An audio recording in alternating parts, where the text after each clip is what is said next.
Oi, gente, tudo bem? Vamos então continuar nosso estudo da Lei 11.101 de 2005, agora com a unidade 5, recuperação extrajudicial. Estamos aí na reta final, né, do nosso estudo da Lei 11.101 de 2005. Bom, o que é esse Instituto da Recuperação Extrajudicial? É bem simples, na verdade.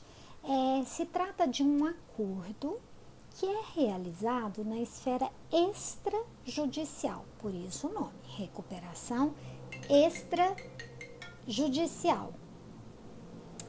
Só um minutinho, né? É a recuperação extrajudicial, porque esse acordo é firmado no âmbito extrajudicial.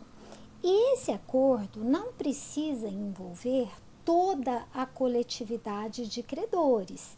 Ele pode ser feito entre a empresa, entre o devedor e uma classe ou um grupo específico de credores.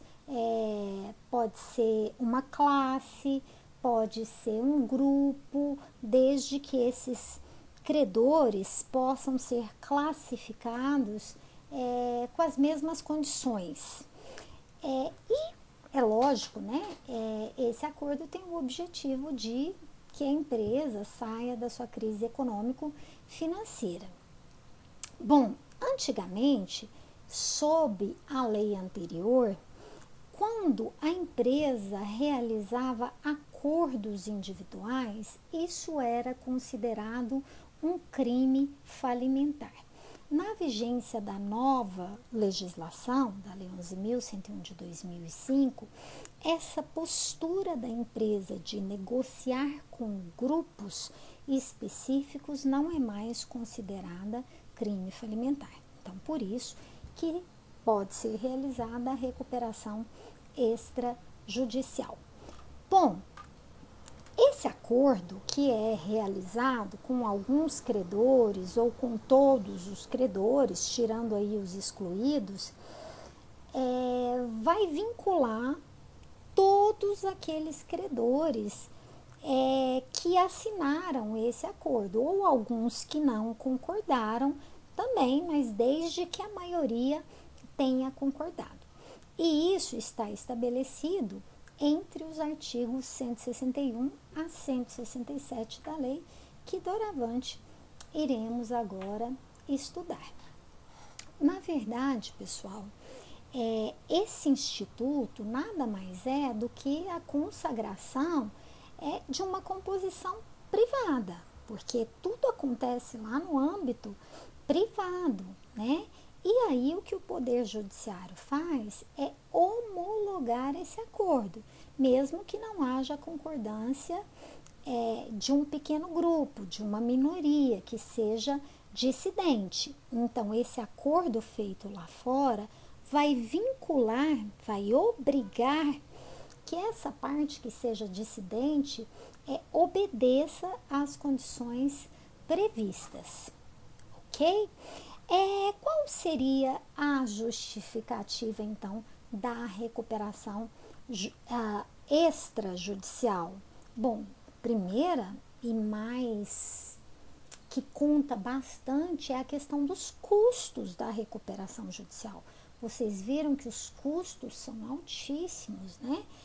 Tem que pagar a remuneração do administrador judicial, são custos muito elevados. Então, essa recuperação, ela já diminui bastante, porque não tem os altos custos de uma recuperação judicial normal, não tem nomeação de administrador judicial, entre outros, né? Ela, não, em regra, não pode ser convolada em falência. Então, também, né?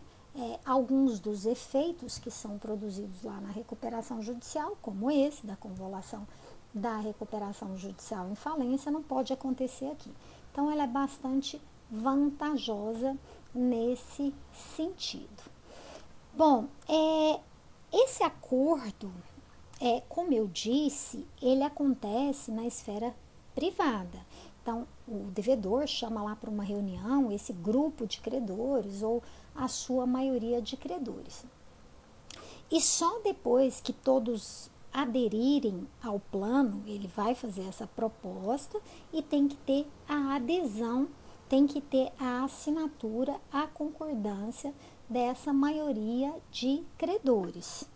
Só depois disso é que esse plano, esses termos e essas condições, que a gente chama de plano de recuperação extrajudicial, vão ser protocolados em juízo para homologação. Bom, pessoal, em tese, o devedor ele não precisa levar esse plano de recuperação extrajudicial para ser homologado em juízo. Ele tem lá a assinatura de todo mundo tem que cumprir o acordo, em tese. Mas, se ele não levar esse documento para homologação em juízo, ele não vai produzir os efeitos de recuperação extrajudicial. Então, por isso, a necessidade de pegar esse documento, levar em juízo para homologação. Senão, ele só vai ter validade ali para aqueles que aderiram. Ele não vai ter validade e atingir aí outras pessoas, por exemplo, que não aderiram ao plano, que não assinaram, né? Ele, por exemplo, você não vai...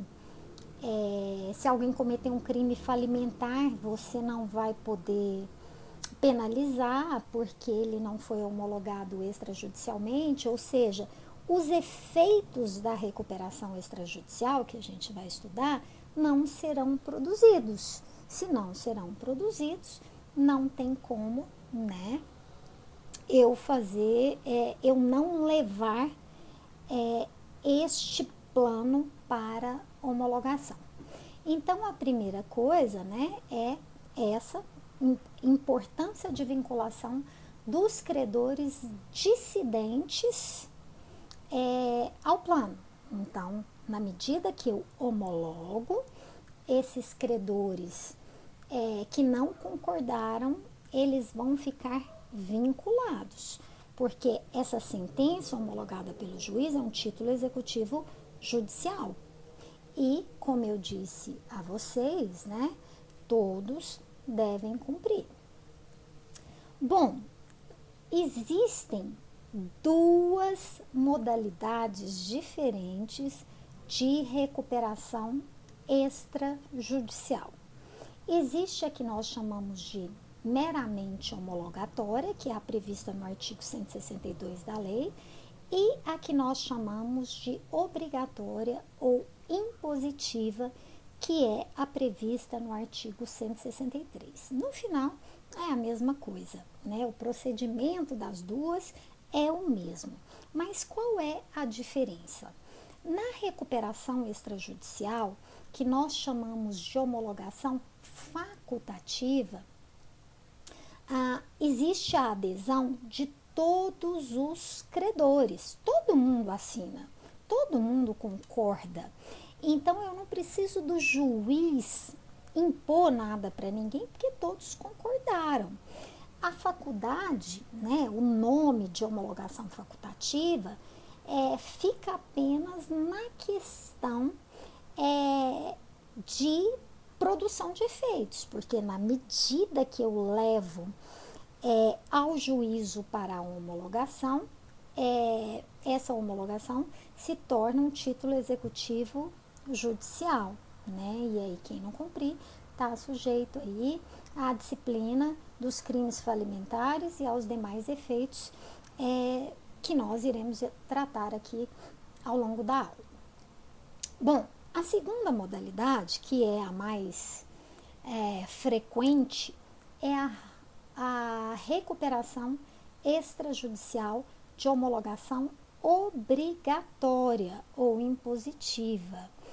Quando é que ela acontece? Quando não existe o consentimento unânime. Não foram todos os credores que aderiram à proposta. Por quê? Para para a proposta ser aceita, tem que haver o consentimento de mais de 50% dos créditos de uma determinada classe ou grupo de credores. Então, vamos colocar aqui que seja 51%. Pensa assim. Pensa que se for uma classe só, se eu estiver fazendo o acordo com apenas um grupo de credores, esse grupo eu tenho que ter a concordância de mais de 50% do valor dos créditos daquele grupo, tá? Pode ser 50,1, por exemplo. Se forem duas classes, três classes ou três grupos diferentes, eu tenho que ter a concordância em cada um dos grupos desse percentual, de mais de 50%. Então, nessa situação, quando eu não tiver a concordância de mais de 50%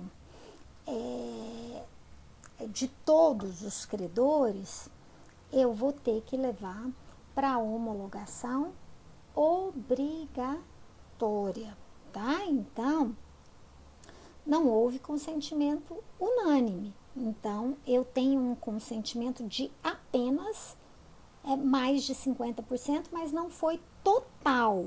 Então, a lei me exige que, para surtir efeitos em relação àqueles que não concordarem, que eu leve para a homologação judicial, ok? Isso tá artigo 162 e 163. A gente vai falar bastante aqui sobre o 163. De quem é a legitimidade ativa? É a mesma coisa lá da recuperação judicial, pessoal. Quem é que pode propor a recuperação judicial? É o devedor empresário, né? Então, os requisitos aqui são os mesmos. Ele tem que ser empresário ou empresário individual de responsabilidade ilimitada, ou uma sociedade empresária, seja ela de responsabilidade limitada ou ilimitada, ou um Meirelli. Então, tem que ser empresário. Além disso, o que mais? Ele não pode estar incluído naquele rol dos empresários absolutamente excluídos ou relativamente excluídos da recuperação judicial, que são aqueles que estão lá no artigo 2º, lembra? Empresas públicas, sociedades de economia mista, cooperativas de crédito, instituições financeiras, entre outros. Que mais? Vamos lembrar também daqueles outros requisitos, além de ser empresário, que são exigidos para a recuperação judicial normal, que estão no artigo 48 da lei. Ele tem que exercer regularmente suas atividades há mais de 2 anos. Lembra? Comprovar com a certidão da junta comercial o exercício regular das atividades. Ele não pode ser falido, e se ele já foi falido, né, se ele está, a gente acabou de ver isso na aula passada, né, se ele sofreu um processo de falência e os efeitos da falência o atingiram, ele tem que ter as obrigações extintas, ele tem que ter aquele requerimento de extinção de obrigações, já uma sentença já deferindo a extinção das suas obrigações. Ele também, ou a empresa não pode ter sido aí, ou seus administradores ou controladores, ter sido condenados por crime falimentar. E tem um último requisito lá no artigo 48, que diz que se tiver pedido uma recuperação judicial anterior ou uma recuperação judicial especial pelos últimos 5 anos. Essa regrinha aqui, ela foi alterada pelo artigo 161, parágrafo 3º. O artigo 161, parágrafo 3º, modificou este prazo para 2 anos. Então, no caso de pedido de recuperação extrajudicial, eu não posso ter obtido outra recuperação judicial ou extrajudicial nos últimos 2 anos. E também não pode haver pendência de pedido de recuperação judicial. O que significa isso? Eu fiz um pedido de recuperação judicial, ainda não tive uma decisão do juízo concedendo o processamento, e enquanto isso eu protocolo, eu peço a homologação da minha recuperação extrajudicial. Não pode haver uma pendência de pedido de recuperação judicial. Então, lembrem-se, cuidado, são os requisitos do artigo 48, lembrando-se que essa questão do prazo de 5 anos foi diminuído para 2 anos no artigo 161, parágrafo 3º. E a legitimidade passiva? De quem é a legitimidade passiva? Quem vai estar lá, do outro lado do acordo? Em regra, como na recuperação judicial normal, são todos os credores. Só que quando a gente fala todos os credores, lembrando que aqui ela pode ser dirigida a um grupo ou classe de credores, eu não preciso, como na recuperação judicial normal, vincular todos os meus credores. Eu posso fazer esse acordo apenas com um grupo específico de credores, ok? Bom, qual é a única condição? É que o crédito, o fato gerador do crédito seja existente a data aí do pedido de homologação. A data que eu protocolo, esse crédito já existia, eu já fiz esse acordo, eu já chamei o meu credor, mesmo que ele ainda não esteja vencido, tá? Mesmo ainda que não tenha liquidez, não tenha vencido, eu chamei, compus o acordo e protocolo. É lógico que eu não vou poder fazer um pedido, de uma obrigação que eu ainda não contraí, que não existe fato gerador.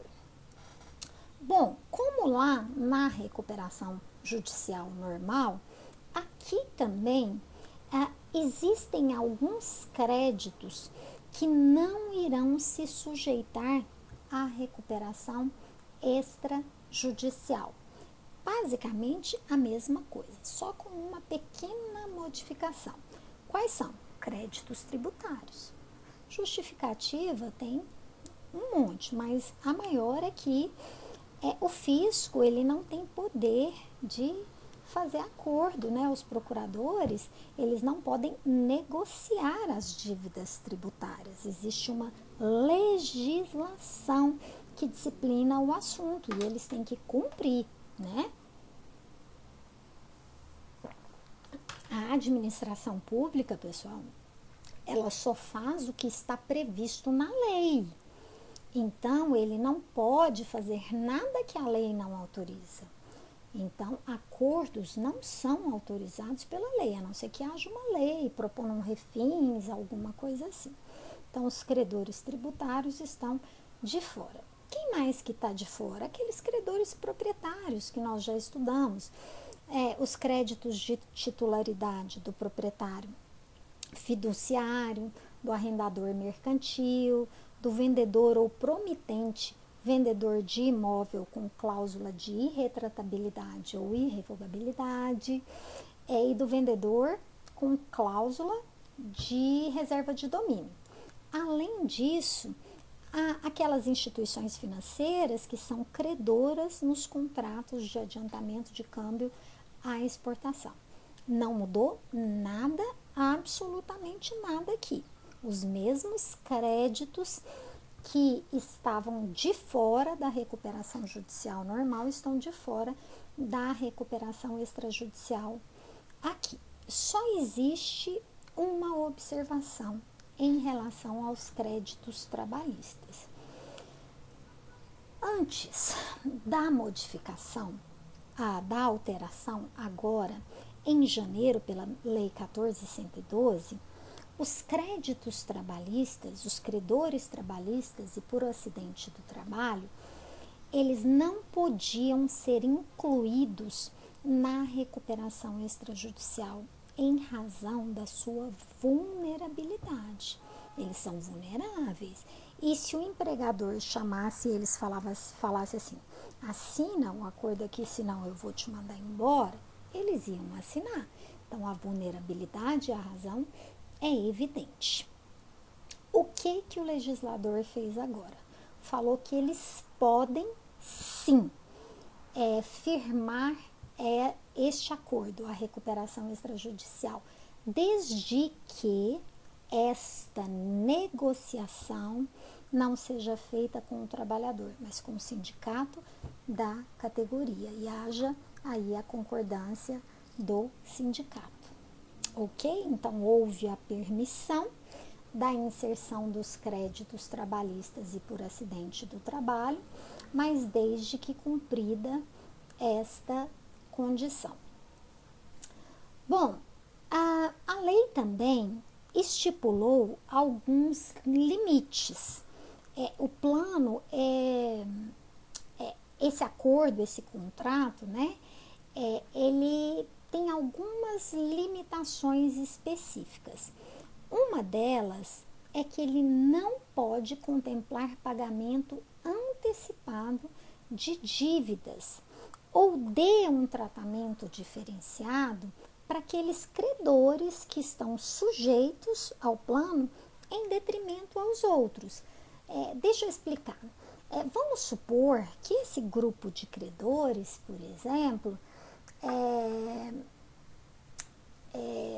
que as obrigações deles, eu estipule que eu vou pagar, eu preciso de uma carência de 1 ano e eu vou pagar em 5 anos, mas que eu vou pagar juros de 100%, por exemplo, né?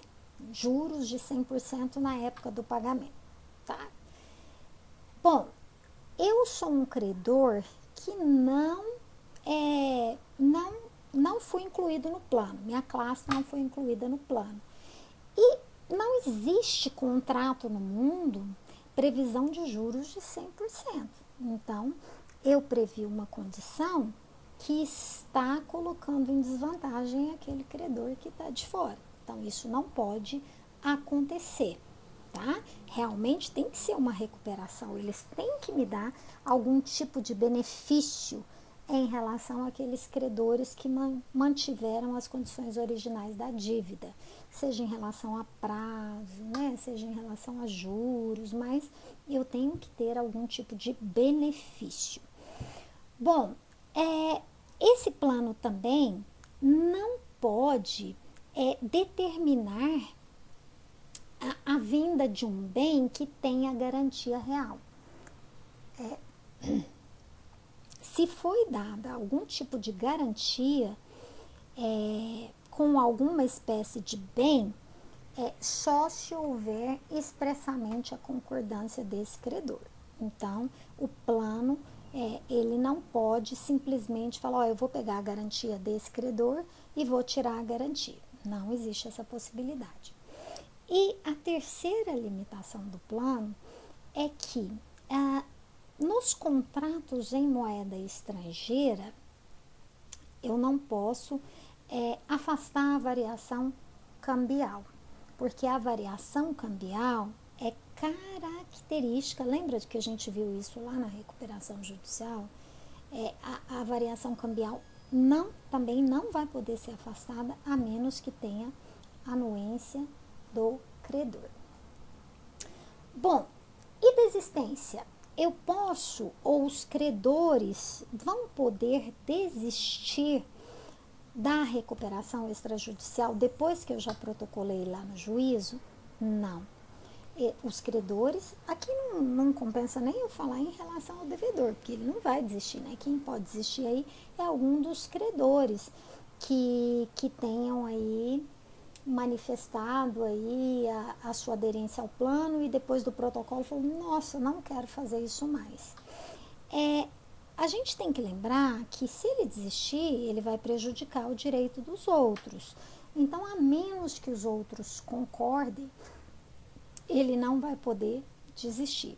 Tem que haver concordância expressa de todos os outros credores que tenham aderido ao plano. Bom, como é que vai ser a instrução desse pedido? Quais são os documentos que eu tenho que juntar?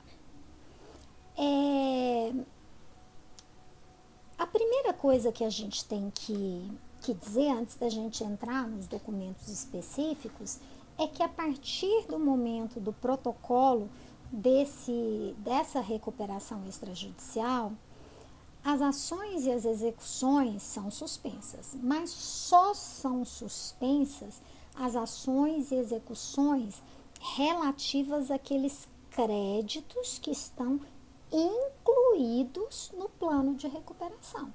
Se é um plano, um grupo de credores que não foi incluído no plano, as ações continuam normalmente. Então, essa suspensão aqui só irá atingir aqueles credores que aderiram ou vão ter a adesão forçada ao plano. Por quê? Porque é o crédito deles que vai ser renovado pela recuperação extrajudicial. E qual é o período dessa suspensão? É o mesmo, é aquele previsto lá no artigo 6º da lei, que é de 180 dias, que é o prazo do stay period, prorrogável por mais 180 dias. Tá? Aqui não existe aquela previsão de plano alternativo, nada disso, tá? Aqui é uma situação diferente. Então, aqui é só 180 dias, prorrogável por mais 180 dias. Bom, quando a recuperação judicial for de homologação facultativa, ou seja, teve adesão de todos os credores, basta instruir com os documentos do 162, ou seja, petição com a justificativa do pedido e o plano, o documento lá que contenha a assinatura, os termos e as condições de pagamento, né? E a assinatura de todos os credores. Lembrando que, em relação a essa assinatura, quando se tratar de pessoa jurídica, essa assinatura ela tem que ser acompanhada de uma procuração que demonstre os poderes conferidos àquela pessoa de transigir. Que existem acordos, exigem procuração específica. Bom, em relação à recuperação extrajudicial de homologação obrigatória ou impositiva, além desses documentos da justificativa e do plano em si, o artigo 163, parágrafo 6º, exige alguns outros documentos. Quais são esses documentos? A exposição da situação patrimonial.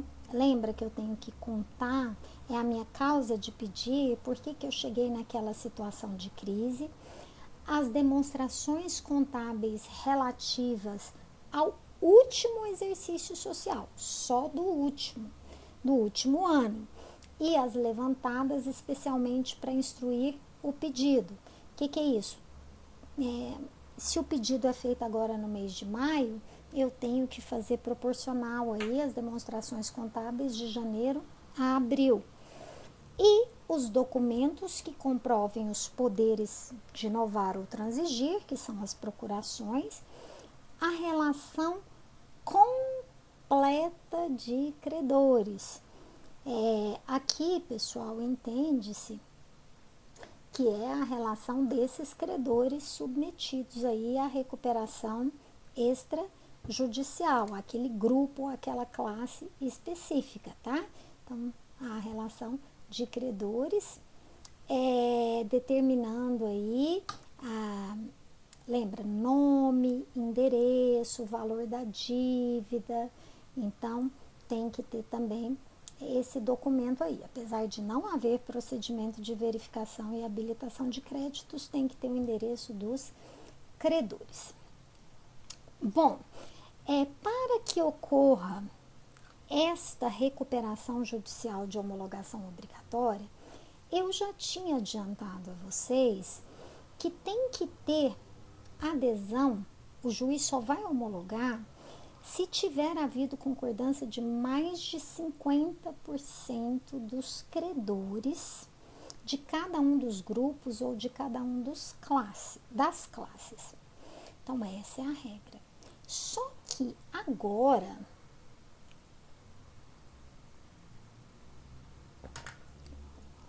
houve uma modificação e uma inserção de um parágrafo 7º no artigo 163, que permite que a homologação seja protocolada se houver concordância de 1/3 dos créditos de cada espécie.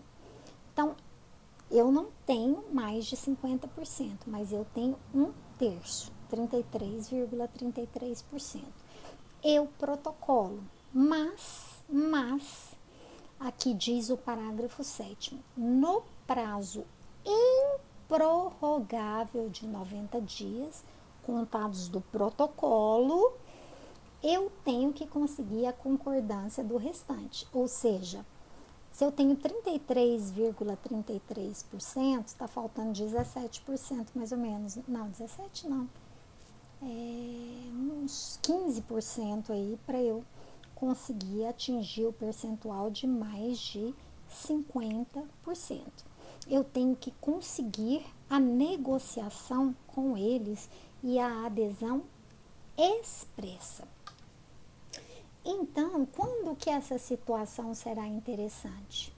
Eu não tive concordância de todo mundo, mas eu já tenho concordância de 33, eu já protocolo para eu obter aquele efeito da suspensão das ações e execuções. E aí eu vou tentando negociar com outra parcela. E se eu não conseguir, pessoal, negociar com esse restante? A minha recuperação extrajudicial vai ser convolada em falência? Não, pessoal, porque o juiz não homologou. Ele vai simplesmente, indeferir o pedido de homologação. Só que o legislador, ele colocou uma nova possibilidade aqui para o devedor. Ele pode pedir a conversão do procedimento para a recuperação judicial. E aí, ele vai ter que complementar a documentação e aí recuperação judicial normal. Mas não existe convolução da recuperação extrajudicial em falência, tá? Cuidado. E essa conversão em recuperação judicial, se não se conseguir essa adesão restante necessária para alcançar esse quórum de mais de 50%, é prerrogativa do devedor. É o devedor que vai escolher se ele quer entrar com recuperação judicial ou não, né? Mas ele vai ficar meio assim, ou o pedido é indeferido, ou ele fala, não, então vamos tocar, vamos lá para a recuperação judicial. Qual é o procedimento? Eu vou explicar resumidamente, depois, por gentileza, leiam os artigos que estão aqui referenciados, né? O procedimento é o mesmo, tanto para recuperação de homologação facultativa, quanto para recuperação de homologação obrigatória. Protocola-se o pedido, junto com a documentação exigida por lei. Vai haver publicação do edital, que agora é eletrônico, né? E nesse prazo o devedor comprova que enviou correspondência para os credores sujeitos ao plano. Os credores são convocados para protocolar a impugnação no prazo de 30 dias, só que essa impugnação, ela é diferente, ela não pode versar sobre qualquer assunto, é apenas sobre o percentual. Olha, não foi atingido o quórum, presta atenção, juiz, né? Ele não alcançou o quórum exigido pela lei, então não homologue. Então é só nesse sentido que a impugnação ela pode ser protocolada pelos credores.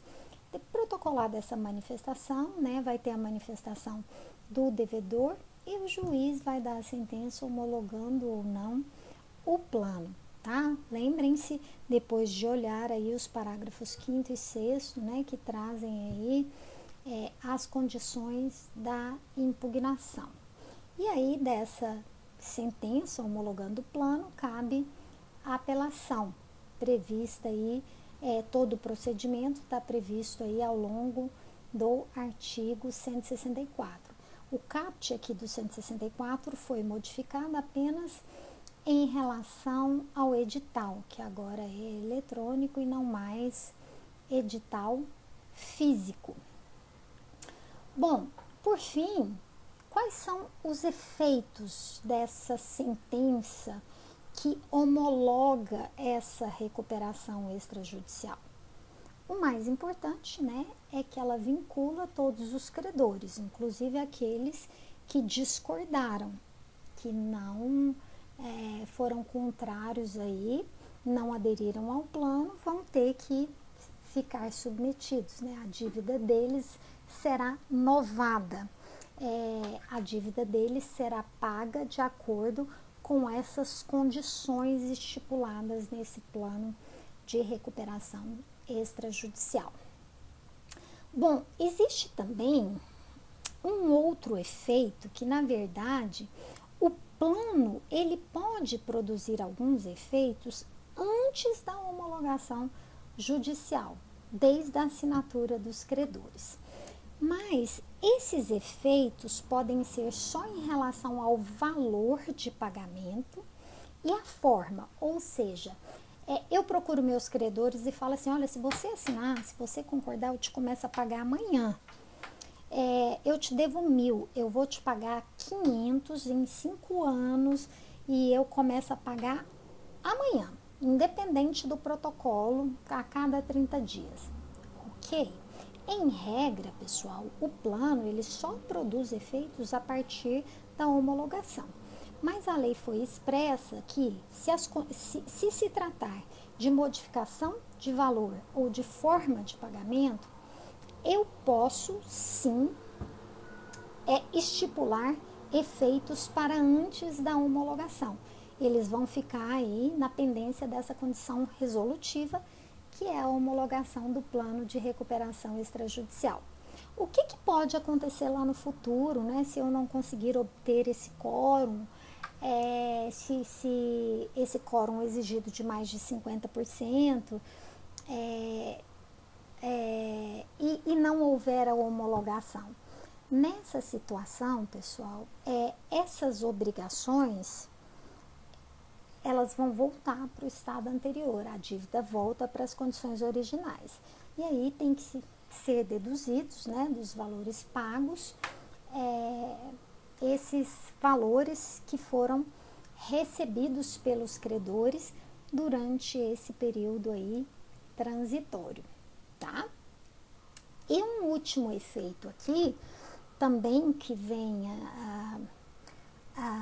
com a homologação da recuperação extrajudicial, é que se estiver previsto no plano de recuperação extrajudicial a venda do estabelecimento empresarial, seja uma parte, seja toda, venda do estabelecimento isolado ou de UPIs, unidades produtivas, né?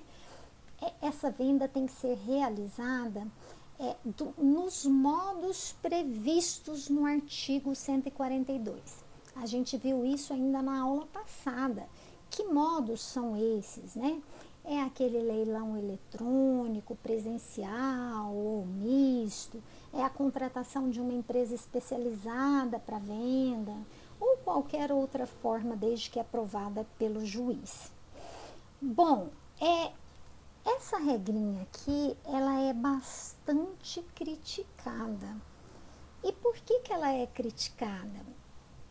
Porque não mencionou nada se esta venda do estabelecimento gera aquele efeito de não sucessão empresarial para o arrematante. Falou só que a venda tem que ser na forma da falência, mas não falou se o efeito da venda é o mesmo. o que vai dificultar um pouquinho, né? Ninguém vai querer comprar estabelecimento proveniente de um plano de recuperação extrajudicial, que a gente não sabe se vai haver sucessão empresarial na prática ou não, né? Vamos ver aí como será a evolução da jurisprudência nesse sentido. Por enquanto, né, a gente sabe que na recuperação judicial não acontece. Na recuperação, na falência também não. Mas a gente não tem essa certeza em relação à recuperação extrajudicial. Tá bom? Então, era isso que eu queria dizer para vocês. Leiam com bastante cuidado, principalmente essa parte do procedimento, o artigo 164, tá? E o material de vocês está bem completinho e espero que vocês tenham entendido. Ela não pegou muito, ela não é muito usual na prática, né? Vamos ver se agora com essas pequenas modificações, principalmente em relação à inserção do crédito trabalhista, né? Pode ser aí que ela seja mais adotada na prática. Mas vamos ficando por aqui. Até o nosso próximo encontro, que será no dia da nossa avaliação, que eu espero que vocês tenham uma excelente avaliação. Lembrando que esse conteúdo desta aula não vai cair na nossa avaliação, é só falências, unidade 4. Um beijo para todos, fiquem todos com Deus e até breve.